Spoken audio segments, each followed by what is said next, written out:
అన్ని రకాల వస్త్రాలపై up to 66% of.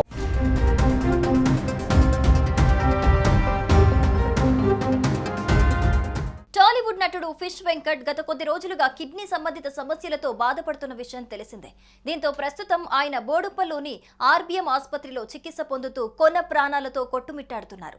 ఈ నేపథ్యంలోనే ఆపదలో ఉన్న ఫిష్ వెంకట్ కు పవన్ కళ్యాణ్ 2 లక్షల ఆర్థిక సాయాన్ని ప్రకటించి ఆదుకున్నారు. ఇక ఆయనకు తప్పనిసరిగా కిడ్నీ మార్పిడి చేయాలని, ఆపరేషన్ కు సుమారు 50 లక్షల వరకు ఖర్చవుతుందని వైద్యులు తెలియజేశారు.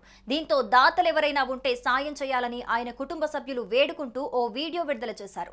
ఇదే సమయంలో నటుడు ప్రభాస్ ఫిష్ వెంకట్ కు 50 లక్షల సాయం చేశాడంటూ శుక్రవారం నుంచి వార్తలు వస్తున్నాయి. కానీ ఇందులో ఎలాంటి వాస్తవం లేదని తాజాగా వీడియో ద్వారా వివరణ ఇచ్చింది ఫిష్ వెంకట్ కూతురు శ్రవంతి. ఇంతకు ఆమె ఏం చెప్పిందో ఆమె మాటల్లోనే విందాం. నమస్తే అండి అందరికీ. నా పేరు శ్రవంతి. నేను ఫిష్ వెంకట్ వాళ్ళ కూతుర్ని మాట్లాడుతున్నాను. ప్రభాస్ కాల్ వచ్చిందని చెప్పి, ప్రభాస్ హెల్ప్ చేసిందని చెప్పి అందరూ అంటున్నారు. అది ఫేక్ న్యూస్ అండి. నాకు ఒక కాల్ వచ్చింది, ప్రభాస్ పిఏ అని చెప్పినాడు.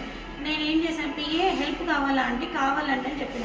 ఇంతవరకు కాల్ లిఫ్ట్ చేయట్లేదు. అది అమౌంట్ కూడా ఇవ్వలేదండి, 50 lakhs ఇవ్వలేదు. ఫేక్ అది. ప్లీజ్ అందరు న్యూస్ ఛానల్స్ అందరూ అది నిజం అనుకొని ఇచ్చే వాళ్ళని కూడా ఇవ్వనియకుండా చేసేస్తున్నారు. కొంచెం మాకు ఎలాంటి హెల్ప్ రాలేదు ఇండస్ట్రీ నుంచి. ఏది వచ్చినా కానీ నేను ఇన్ఫార్మ్ చేస్తాను నేను. ఓకేనండి, థ్యాంక్ యూ. సుమన్ టీవీలో మీ పర్సనల్ అండ్ బిజినెస్ ప్రమోషన్స్ కోసం కింది నెంబర్కి కాంటాక్ట్ చేయండి.